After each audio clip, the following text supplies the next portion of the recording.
Bonjour à tous. Je me présente, je suis Karine Feige, je travaille pour Rhône-Alpes Tourisme.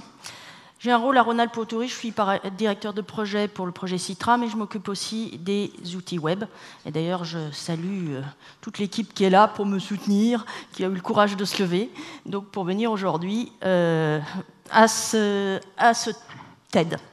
Alors, aujourd'hui, je vais vous parler d'un sujet qui est la mutation de notre CRT. Le Rhône-Alpes Tourisme est en pleine mutation. Et c'est une mutation qui est importante parce que c'est une mutation qui touche les esprits, qui touche la vision que l'on a de nos métiers, qui touche nos modes de pensée. Et ça, c'est une chose qui est importante pour les équipes, bien au-delà de simples mutations organisationnelles. Alors, la question initiale, c'est quelle est la valeur créée? À quoi je sers? Parce qu'il est bien connu que si je ne sers à rien, il y a de fortes chances que je disparaisse assez rapidement. Je ne vous raconterai pas l'histoire des dinosaures. C'est une vieille histoire, Darwin l'a déjà dit, quand vous ne vous adaptez pas au monde qui change, vous avez toutes les chances de disparaître. Alors des stratèges diraient, où est-ce que je me situe dans la chaîne de valeur? Mais ça, c'est un petit peu trop stratégique, mais c'est la question de fond. Parce que c'est quoi un CRT? Un CRT, ça c'était avant. Un CRT avait un rôle qui avait d'ailleurs été identifié par la loi de 92 et la finalité du rôle d'un CRT était la promotion de la destination touristique, la promotion des marques, nourrir les marques. Alors bien entendu, ça se traduisait par une série d'actions, des accueils presse, des campagnes, des salons, enfin des brochures, enfin pas à vous que je vais expliquer tout ce qu'on fait au quotidien dans nos structures institutionnelles. Alors ça se traduisait aussi par une organisation. Notamment, dans toutes nos structures, nous avons des directions de la promotion, des directions de la presse, des directions de la communication, des métiers comme ça qui sont bien identifiés, qui sont relativement traditionnels. Mais ça, c'était avant, parce que le monde change. Vous l'avez peut-être remarqué.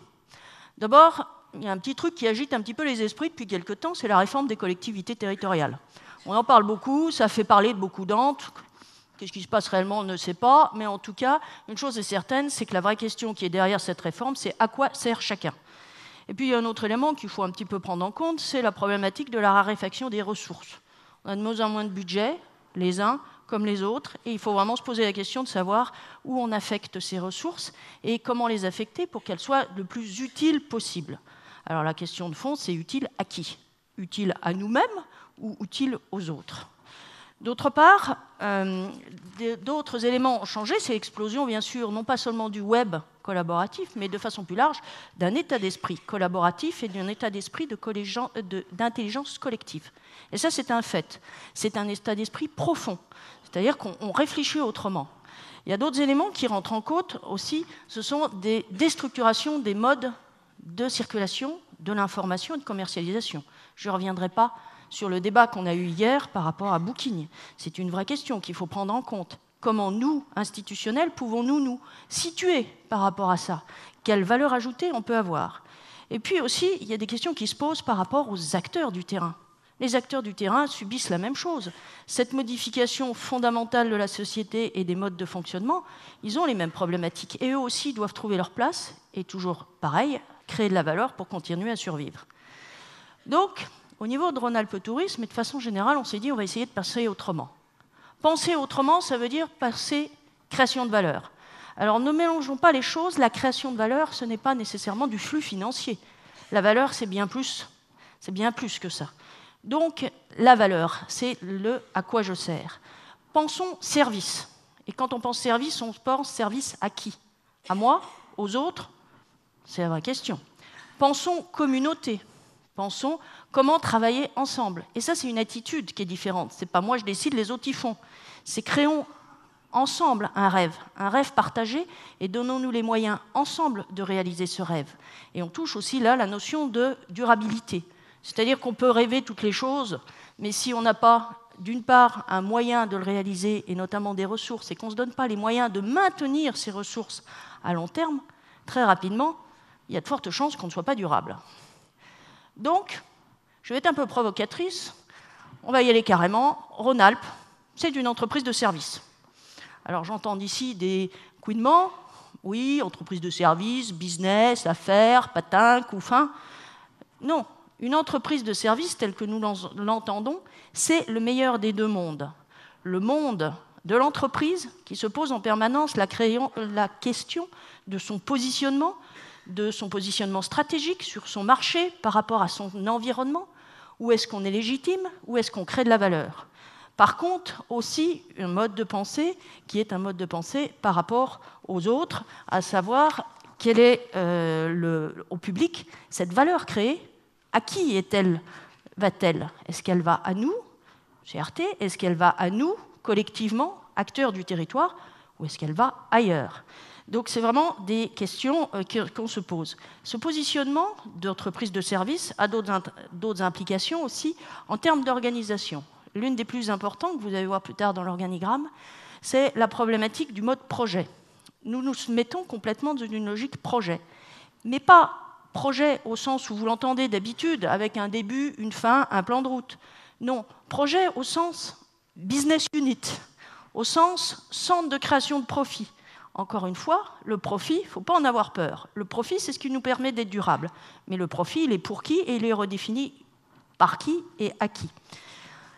Donc, ce sont vraiment les questions qu'on se pose pour l'instant. Comment associer des compétences? Comment créer de la valeur? Définir des périmètres de projet où nous sommes légitimes et où nous créons de la valeur. C'est en ce sens que nous sommes en train de devenir une entreprise de service. Alors, je vais illustrer ce propos à travers 4 projets où je vais passer assez vite, qui sont relativement emblématiques de ce propos, mais qui présentent des différences par rapport notamment au mode de gouvernance et par rapport aussi au modèle économique. Le premier projet dont je vais vous parler, aujourd'hui, c'est la conférence de presse de lancement, c'est le projet Rhône-Alpes TV, Rhône-Alpes Images, puisque c'est 2 projets en un, et que l'on pourrait qualifier de TV 2.0. Quelque part, c'est une plateforme de service dans laquelle on gère des contenus qui sont des contenus vidéo et les modes d'alimentation de ces contenus sont à peu près comme on l'a cité, c'est-à-dire une collaboration entre différents organismes et producteurs, y compris d'ailleurs des internautes dans le cas qui nous intéresse. Par contre, ce projet Web TV donc, est légitime. Pourquoi il est légitime et à être géré par Rhône-Alpes Tourisme? Tout simplement parce que c'est un projet innovant qui demande des risques en termes financiers. C'est un gros projet qui a un coût, sur lequel on innove sur pas mal de choses, et donc on est quand même assez légitime pour prendre ce risque qui serait plus difficile à prendre à un autre niveau. C'est un modèle, par contre, économique éditeur. Éditeur, pourquoi? Parce que quelque part, c'est un modèle de licence. C'est-à-dire que ces TV sont déclinables. On a notamment aujourd'hui, qui sera lancé en même temps, TV Ardèche. C'est-à-dire que là, quelque part, c'est une licence qui est donnée à l'Ardèche, vendue avec un coût d'investissement initial et ensuite des coûts de fonctionnement pour rester durable. Donc là, on a un modèle innovant où nous sommes légitimes, qui crée de la valeur et sur lequel il y a un modèle économique. Le deuxième projet, qui est très différent, c'est Trajectoire Tourisme. Trajectoire Tourisme, c'est l'organisme de formation de Rhône-Alpes Tourisme. Alors on pourrait dire un énième organisme de formation. Il y a déjà les CCI, il y a déjà les associations professionnelles. En fait, le rôle de Rhône-Alpes Tourisme, et là on parle plus de vision transversale, et c'est en ce sens qu'on est légitime, on essaye d'identifier les besoins en formation, et ceci avec des partenaires, notamment les sociopros, et on essaye de proposer des programmes de formation qui correspondent à ces besoins et qui sont produits par nous ou par d'autres. Par nous, s'ils n'existent pas, par d'autres, s'ils existent. Simplement, on les regroupe, on les présente dans un catalogue. Le modèle économique derrière, c'est clairement, alors là, une offre de service telle que vous l'entendez. Un catalogue de services, un pricing et des facturations. Donc là-dessus, la gouvernance appartient à Rhône-Alpes Tourisme avec concertation, mais les décisions nous appartiennent à nous. Le troisième projet, qui est un projet qui se doit aussi d'être légitime, c'est Via Rhôna. Là, la légitimité, je dirais qu'elle est vite comprise. C'est un projet qui consiste à se promener tout le long de la Via Rhôna qui va depuis le Léman jusqu'à la Méditerranée. Donc là, c'est un projet d'aménagement du territoire. Par définition, on est légitime puisque nous sommes transversales. Et là, on anime une communauté qui sont tous les acteurs du territoire. Le modèle économique, celui-là, on n'en parle pas, il est classique. Nous sommes le bras armé de la région et nous vivons avec des subventions. Malgré tout, il faut se poser la question de la durabilité. Je pense que là-dessus, on crée des nouvelles offres, des nouvelles clientèles. Donc, il n'y a pas de raison que ça ne soit pas durable et que ce ne soit pas légitime. Le dernier dont je voudrais vous parler, c'est Citra. Celui-là, je le connais bien. Alors ça, c'est un modèle qui est peut-être le plus abouti par rapport aux propos que je vous tiens. Pourquoi? Parce qu'il a un double modèle économique. Il est à la fois coopératif, au sens coopérative, c'est-à-dire que les fonds sont mis ensemble, en commun, dans un projet qui est géré collectivement, et y compris la gouvernance. Dans le projet Citra, Rhône-Alpes Tourisme n'a absolument aucun pouvoir. Rhône-Alpes Tourisme disparaîtrait, ça serait embêtant, et c'est là qu'on est légitime, parce que malgré tout, on sert un peu à quelque chose. Mais par contre, au niveau prise de décision, ça ne nous appartient pas. Donc c'est en ce sens que c'est coopératif. C'est une plateforme SIT avec un modèle coopératif. Mais on a aussi un modèle de service, c'est-à-dire vis-à-vis des diffuseurs, on a un autre mode de relation. C'est une relation client-fournisseur, avec un pricing. Donc c'est en ce sens qu'on a ces deux modèles par rapport au projet Citra. Alors les incidents sur notre CRT ne sont pas anodines. D'abord, on est fiscalisé depuis cette année. Ça veut dire que derrière, pour chacun des projets, pour chacun des business units, il y a une décision qui est de savoir si c'est un projet qui est fiscalisable. Et dans ce cas-là, on fiscalise. Les budgets aussi vont être très différents. On n'a plus des budgets présentés par marché. Marché belge, marché. On aura des budgets présentés par projet. Les conséquences sont aussi organisationnelles. Et celle-ci, je dirais que c'est les plus importantes, parce que c'est celle qui touche les hommes. On a fait une réflexion au début juillet où tout l'organigramme a été modifié. Nous n'avons plus de direction de la promotion, nous n'avons plus de direction de la presse. Nous n'avons que des organisations par projet où on associe des conséquences, des compétences par rapport à un objectif. En termes humains, ce n'est pas simple. Vous allez dire au chargé de marché anglais, au chargé de marché allemand, bah toi, tu n'es plus chargé de marché. Tu es animateur de communauté sur un projet qui a une thématique, qui a un objectif. Et tu vas apprendre à travailler avec les autres, et par équipe de deux en interne ou externe, pour faire naître un rêve et pour te donner les moyens de l'atteindre.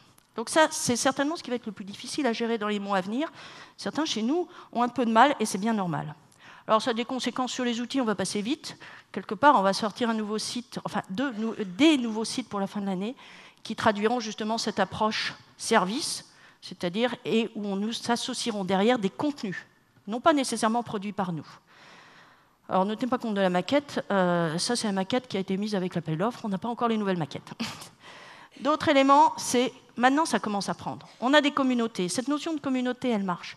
Les ANT, ça on n'y est pour rien, ça marche tout seul, on les gère avec vous, et ça c'est une communauté, c'est pas à vous que je vais vous le dire. Mais on a aussi des webmasters qui travaillent ensemble. Et là c'est un super boulot, c'est vraiment une communauté qui marche. On a des communautés plus traditionnelles, notamment tous les acteurs le long de la Via Rhôna. Alors, au final, de quoi parlons-nous? Au final, en fait, nous avons redéfini notre vision du terrain de jeu, notre rôle sur ce terrain de jeu. Notre rôle, il est très clair. Vous avez un terrain de jeu avec plein d'acteurs qui tous ont des ambitions, qui tous ont envie de faire des choses, tout seuls, avec d'autres, qui ont tous des objectifs et qui ont tous un rêve et qui vont tous toucher des gens différents, des communautés différentes, des clientèles différentes. Nous jouons sur ce terrain de jeu. Nous jouerons, par contre, toujours avec d'autres. Nous jouons avec d'autres CDT, les professionnels, et notre rôle, il est avant tout d'être à gauche, c'est-à-dire d'être l'arrière-cuisine. Maintenant, notre rôle, il n'est plus d'être devant, mais l'arrière-cuisine. De permettre à chacun de mener ses stratégies, de mettre en place des organisations, de mettre en place des outils, de mettre en place des moyens de savoir, de façon à ce que chacun puisse développer sa propre stratégie pour au final toucher ses clients, qui sont de l'autre côté de la rivière, là-bas, et qui sont vachement durs à joindre, et qui sont vachement durs à toucher, parce nous devons passer par-dessus de cette rivière, que sont des gros acteurs, des Booking, des Google dont on a parlé, et avec qui c'est pas facile de jouer. Donc notre rôle est de permettre à chacun de pouvoir jouer dans cet environnement, individuellement, collectivement, comme il l'entend, et avec les autres acteurs. Donc c'est en ce sens que Rhône-Alpes Tourisme devient une entreprise de service et nous nous aiderons les uns les autres simplement dans les endroits où nous sommes légitimes, c'est-à-dire où nous apportons de la valeur ajoutée. Il y a des tas d'initiatives locales, d'accompagnement des acteurs qui sont locales, où nous n'apportons pas de valeur ajoutée, nous n'irons pas. Aller sur le marché anglais, pour nous, ce n'est pas une fin en soi. Par contre, aller sur le marché anglais parce que nous avons un rêve avec des acteurs de la Via Rhôna, ça prend du sens. Donc, voici un petit peu l'évolution que nous avons, cette mutation des modes de pensée et des attitudes pour toutes nos équipes, et sur lequel nous avons attaqué officiellement depuis le mois de juillet à travers un organigramme qui a un petit peu fait jaser dans les couloirs et à l'extérieur.